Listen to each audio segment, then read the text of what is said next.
Hi friends, வணக்கம் and welcome back to my channel. Please எல்லாரும் என்னோடய சேனலை சப்ஸ்கிரைப் பண்ணுங்கள், உங்கள் ஃப்ரெண்ட்ஸ் அண்ட் ஃபேமிலிக்கு ஷேர் பண்ணுங்கள். வாங்க வீடியோக்குள்ளே போகலாம்.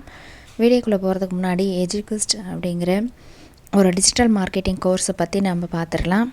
இந்த கோர்ஸில் வந்துட்டு நீங்கள் உங்களோட பிஸ்னஸ் டெவலப்மெண்ட்டுக்காக என்னென்னலாம் ஸ்கில்ஸ் வேணும், எப்படி யூஸ் பண்ணணுங்கிறத பற்றி நல்ல எக்ஸ்பர்ட்ஸ் வந்து கிளாஸ் எடுக்கிறாங்க. வேணுன்றவங்க யூஸ் பண்ணிக்கோங்க. The struggle to find courses that truly speak your language, it's finally over. Welcome to EduQuest, where learning is made just for you. At EduQuest, we bring you a wide range of online courses, from career building programs to skill boosting masterclasses, all in your regional language. Because we believe language should never be a barrier to success. Our courses are tailor made after understanding what today's learners really need. So why wait?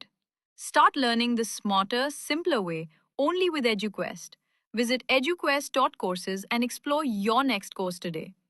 And hey, don't miss out on our exciting offers and promotions. Hi friends, இன்றைக்கி நாம் வந்துட்டு புதினா சட்னி எப்படி செய்யுதுன்னு பார்க்க போகிறோம்.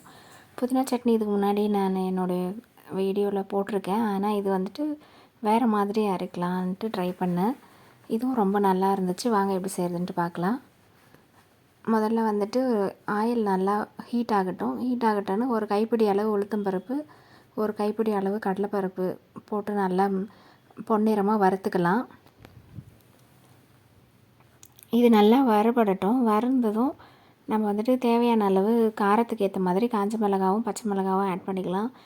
இது ரெண்டுத்தையும் சேர்த்து ஆட் பண்ணும்போது சட்னிக்கு வந்துட்டு கொஞ்சம் டேஸ்ட்டு நல்லாயிருக்கும். அதனால் ரெண்டுத்தையும் சேர்த்து ஆட் பண்ணிக்கோங்க.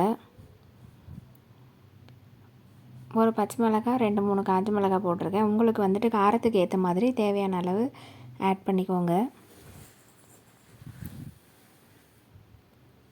இது நல்லா வறுபடட்டோன்னே நம்ம எடுத்து கொஞ்சமாக வந்து நான் கொத்தமல்லி ஆட் பண்ணியிருக்கேன். ஒரு கைப்பிடி அளவு இருந்தால் போதும். கொத்தமல்லியை ஃபஸ்ட்டு வதக்கிடலாம். கொத்தமல்லி நல்லா வதங்கினா தான் டேஸ்ட்டு நல்லாயிருக்கும். புதினா வந்து கொஞ்சம் அரைகுறையாக வதங்கினாவே டேஸ்ட்டு நல்லாயிருக்கும். அதனால் ஃபஸ்ட்டு கொத்தமல்லி ஆட் பண்ணிவிட்டு அதுக்கப்புறமா நம்ம புதினாவை ஆட் பண்ணி கடைசியாக வந்து பூண்டு ஆட் பண்ணிக்கலாம். பூண்டை ஃபஸ்ட்டே ஆட் பண்ணாதீங்க, அது டேஸ்ட்டு வேறு மாதிரி இருக்கும். இந்த மாதிரி நம்ம புதினாவை போட்டதுக்கப்புறமா இந்த பூண்டெல்லாம் போட்டோன்னா அதனோட டேஸ்ட்டே டிஃப்ரெண்ட்டாக இருக்கும். இது கண்டிப்பாக ஒரு வாட்டி எல்லாருமே ட்ரை பண்ணி பாருங்கள். இது ஆக்சுவலாக பார்த்திங்கன்னா நான் இட்லி தோசைக்காக தான் அரைச்சேன். களிக்குமே வந்துட்டு இது ரொம்பவே நல்லா இருந்தது. வேணுன்றவங்க ட்ரை பண்ணி பாருங்கள். ஒரு கொட்டைப்பாக்கு அளவு கொஞ்சம் வந்துட்டு நம்ம புளியை வந்து போட்டுக்கலாம். தேங்காவை ஆட் பண்ண போகிறோம், அதனால் வந்து புளியை நீங்கள் திட்டமாக ஆட் பண்ணிங்கனாவே போதும்.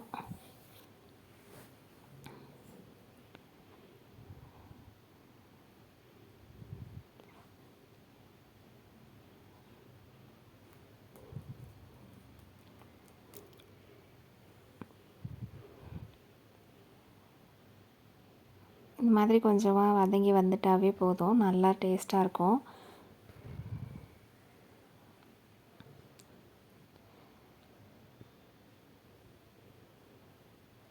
புளியை போட்டு சும்மா ஒரு வதக்கி ஆஃப் பண்ணிவிடுங்க. தேங்காவை வந்துட்டு நல்லா பொடியாக நறுக்கி போட்டுக்கோங்க. உங்களுக்கு எவ்வளோ தேங்காய் வேணுமோ அவ்வளோ யூஸ் பண்ணிக்கலாம். தேங்காய் போட்டால் நல்லா தான் இருக்கும். நான் திட்டமாக ஒரு கைப்பிடி 2 கைப்பிடி அளவு போட்டிருக்கேன். இப்போ சூடு ஆறட்டோன்னா மிக்ஸி ஜாரில் போட்டு அரைச்சி எடுத்துக்கலாம்.